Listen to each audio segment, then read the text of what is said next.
بعض نے لکھا ہے کہ نفری تقریباً آدھی رہ گئی تھی، لیکن مثنہ بن حارثہ کے قبیلے نے نفری کی کمی پوری کر دی تھی۔ آتش پرستوں کا سالار بہمن جازویہ اردشیر سے نیا حکم لینے مدائن پہنچ چکا تھا، لیکن شاہی طبیب نے اسے روک دیا۔ اگر کوئی اچھی خبر لائے ہو تو اندر چلے جاؤ۔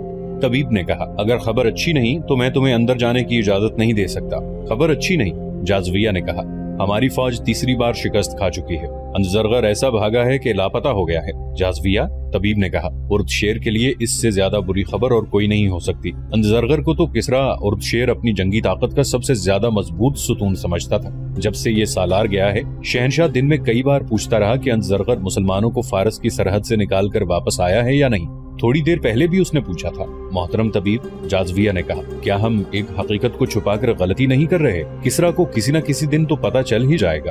جازویہ، طبیب نے کہا، میں تمہیں خبردار کرتا ہوں کہ اگر تم نے یہ خبر شہنشاہ کو سنائی تو اس کا خون تمہاری گردن پر ہوگا۔ جازویہ وہیں سے لوٹ گیا، لیکن اپنے لشکر کے پاس جانے کی بجائے اس خیال سے مدائن میں رکا رہا کہ اردشیر کی صحت ذرا بہتر ہوگی تو وہ اسے خود شکست کی خبر سنائے گا اور اس کے ساتھ وعدہ کرے گا کہ وہ مسلمانوں سے تینوں شکستوں کا انتقام لے گا۔ اس روز یا ایک دو روز بعد عیسائیوں کا ایک وفد اردشیر کے پاس پہنچ گیا۔ اس کا طبیب اور شاہی خاندان کا کوئی بھی فرد قبل از وقت نہ جان سکا کہ یہ وفد کس مقصد کے لیے آیا ہے۔ اردشیر کو چونکہ معلوم تھا کہ عیسائیوں نے اس لشکر میں شامل ہو کر مسلمانوں کے خلاف جنگ لڑی ہے، اس لیے اس نے بڑی خوشی سے ان عیسائیوں کو ملاقات کی اجازت دے دی۔ اس وفد نے اردشیر کو پہلی خبر یہ سنائی کہ سالار انزرغر شکست کھا گیا ہے۔ انزرغر شکست نہیں کھا سکتا، اردشیر نے ایک جھٹکے سے اٹھ کر بیٹھتے ہوئے کہا، کیا تم لوگ مجھے یہ جھوٹی خبر سنانے آئے ہو؟ کہاں ہے انزرغر؟ اگر اس کی شکست کی خبر صحیح ہے تو یہ بھی صحیح ہے کہ جس روز وہ مدائن میں قدم رکھے گا وہ اس کی زندگی کا آخری روز ہوگا۔ ہم جھوٹی خبر نہیں سنانے آئے۔ وفد کے سربراہ نے کہا، ہم آپ کی اس تیسری شکست کو فتح میں بدلنے کا عہد لے کر آئے ہیں، لیکن آپ کی مدد کے بغیر ہم کامیاب نہیں ہو سکتے۔ اردشیر کچھ دیر چپ چاپ خلا میں گھورتا رہا۔ اس کی بیماری بڑھتی جا رہی تھی، وہ بہت کمزور ہو چکا تھا، دواؤں کا اس پر الٹا اثر ہو رہا تھا۔ اب تیسری شکست کی خبر نے رہی صحیح کسر بھی پوری کر دی۔ اس کا طبیب اس کے پاس کھڑا تھا۔ کسرا کو اس وقت آرام کی ضرورت ہے، طبیب نے کہا۔ معزز مہمان اس وقت چلے جائیں تو کسرا کے لیے بہتر ہوگا۔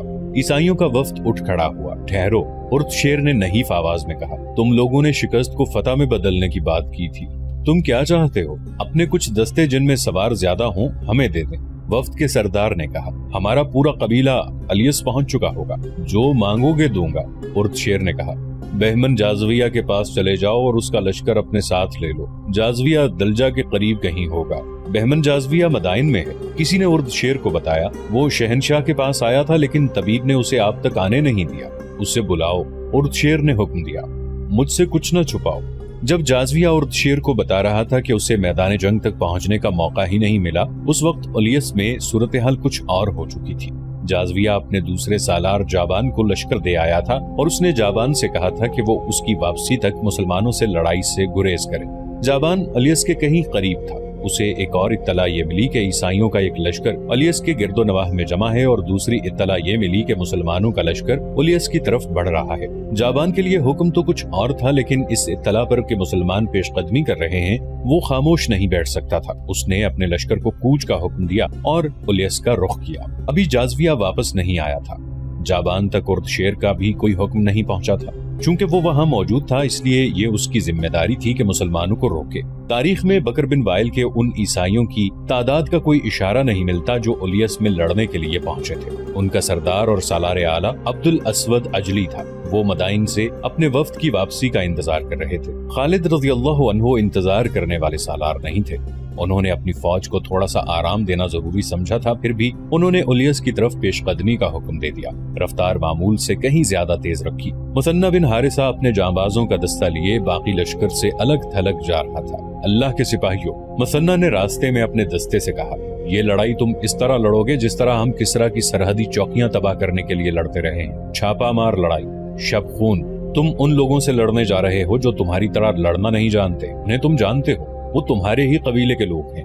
ہم انہیں بھگا بھگا کر لڑائیں گے، اسی لیے میں نے تمہیں لشکر سے الگ کر لیا ہے۔ لیکن یہ خیال رکھنا کہ ہم اسی لشکر کے سالار کے ماتحت ہیں، اور یہ بھی خیال رکھنا کہ یہ مذاہب کی جنگ ہے۔ دو باطل عقیدے تمہارے مقابلے میں ہیں، تمہیں ثابت کرنا ہے کہ خدا تمہارے ساتھ ہے۔ خدا کی قسم یہ وہی لوگ ہیں جنہوں نے ہمارے خلاف ہمیشہ مخبری کی اور آتش پرستوں کے ہاتھوں ہمارے گھروں کو نظر آتش کرایا ہے۔ سواروں کا یہ دستہ پرجوش نعرے لگانے لگا، لیکن مثنیٰ نے روک دیا اور کہا کہ خاموشی برقرار رکھنی ہے، دشمن کو اس وقت پتہ چلے کہ ہم آ گئے ہیں جب ہماری تلواریں انہیں کاٹ رہی ہوں۔ عیسائیوں کا لشکر الیس کے مقام پر پڑاؤ ڈالے ہوئے مدائن سے اپنے وفد کی واپسی کا انتظار کر رہا تھا۔ ہوشیار، دشمن آ رہا ہے! عیسائی لشکر کے سنتریوں نے واویلا بپا کر دیا۔ خبردار، ہوشیار، تیار ہو جاؤ! ہڑبونگ مچ گئی۔ ان کے سردار نے درختوں پر چڑھ کر دیکھا، ایک لشکر چلا آ رہا تھا۔ سرداروں نے درختوں کے اوپر سے ہی حکم دیا کہ تیر انداز اگلی صف میں آ جائیں۔ یہ لوگ چونکہ باقاعدہ فوجی نہیں تھے، اس لیے ان میں نظم و ضبط اور صبر و تحمل کی کمی تھی۔ وہ لوگ ہجوم کی صورت میں لڑنا جانتے تھے، پھر بھی انہوں نے صف بندی کر لی۔ آنے والا لشکر قریب آ رہا تھا۔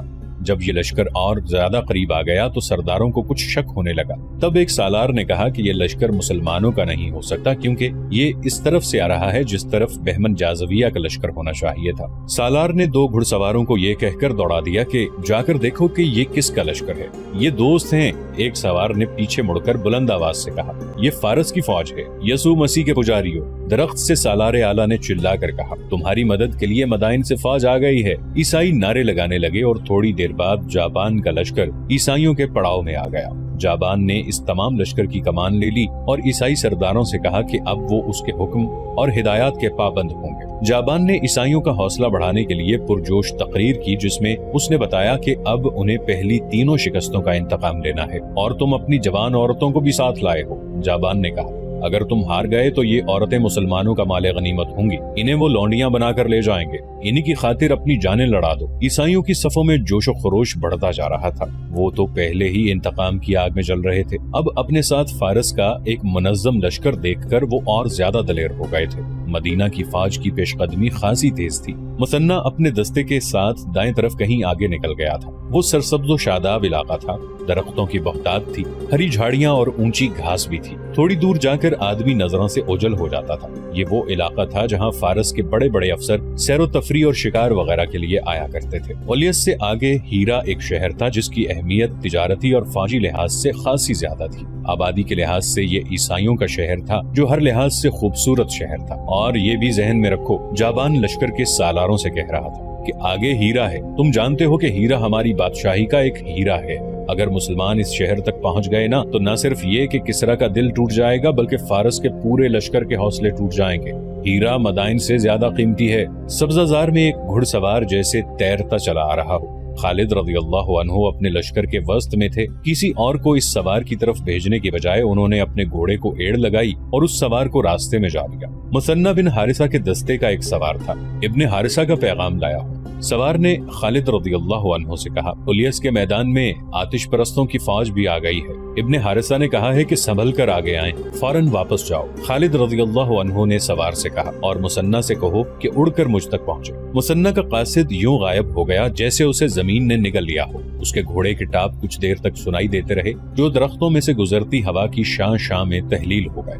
خالد رضی اللہ عنہ واپس اپنے لشکر میں آئے اور اپنے سالاروں کو بلا کر انہیں بتایا کہ آگے صرف بکر بن وائل کے لوگ ہی نہیں بلکہ مدائن کا لشکر بھی ان کے ساتھ آ ملا ہے۔ انہوں نے اپنے سالاروں کو یہ بھی بتایا کہ مثنیٰ بن حارثہ آ رہا ہے۔ انہوں نے پہلے کی طرح سالار عاصم بن عمرو اور سالار عدی بن حاتم کو دائیں اور بائیں پہلو میں رکھا۔ زیادہ دیر نہیں گزری تھی کہ مثنیٰ یوں آن پہنچا جیسے وہ واقعی اڑ کر آیا ہو۔